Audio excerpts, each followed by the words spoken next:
계속해서 대구 경북 소식입니다. 밤사이 내린 눈으로 교통이 제한됐던 구간의 도로 통제가 모두 해제됐습니다. 경북 지역에서는 칠곡군 동룡 여리제와 청도 헐티제, 운문령, 군위 부계면과 칠곡 한티제의 정상 부근 등 통제됐던 도로 5곳이 오후에 모두 풀렸습니다. 대구에는 달성군 가창댐 인근과 현풍면 자보리 일대 등 도로 2곳도 모두 해제됐습니다. 철새 도래지로 명성이 높은 형산강 상류에서 지난달부터 대규모 공사가 진행 중입니다. 형산강 수운 문제가 여전히 현재 진행형인 가운데 무리한 공사로 철새들마저 내쫓는 건 아닌지 우려가 높습니다. 장미쁨 기자가 보도합니다. 해마다 철새 수만 마리가 날아들어 새들의 낙원으로 변하는 형산강 상류입니다.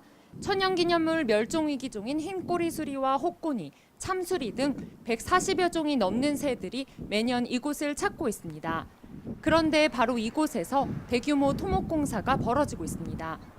철새들의 보금자리였던 모래톱은 원래 모습을 잃을 만큼 심하게 파헤쳐졌습니다. 모래가 자갈이 있어야 새들이 먹을 수 있는 먹이 환경이 조성이 되는데 이게 수십만 계속 확보하려고 계속 모래 준수를 내버리면은 여기 살 수 있는 새들이 하나도 없어진다는 거죠. 이번 공사는 형산강을 건너는 자전거 도로와 가동보를 설치하는 포항시 형산강 프로젝트 중 하나로 국토부가 진행하고 있습니다.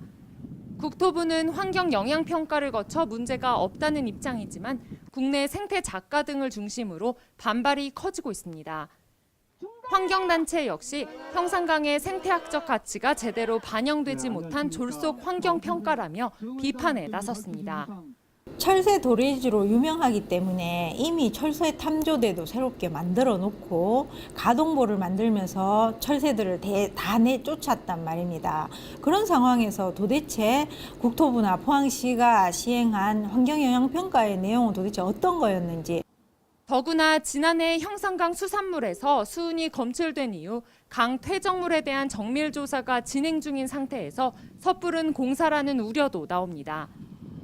포항시는 국가하천인 형산강의 관리 책임은 지자체가 아닌 국토부에 있다며 공식 인터뷰는 거절했습니다. 형산강의 생태복원을 기치로 내걸고 있는 형산강 프로젝트가 충분한 환경성 검토를 거쳐 추진되고 있는지 의문이 제기됩니다. MBC 뉴스 장미쁨입니다. 영남권 초중고등학교의 내진 보강 사업이 당초 계획보다 10년 앞당겨집니다. 교육부는 지진 위험 지역인 영남권의 경우 당초 계획보다 10년 빠른 2024년까지 매년 1,700억 원씩 모두 1조 1,900억 원을 지원해 학교 건물 등에 대한 내진 보강 사업을 마무리하기로 했습니다.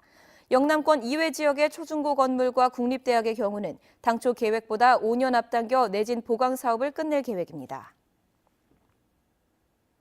학생 수 감소로 경북 도내고등학교 절반이 올해 신입생 정원을 채우지 못했습니다. 고입 원서 접수를 마감한 결과 경북의 112개 전체 고등학교 가운데 65개 고교에서 정원 미달 사태를 빚었습니다.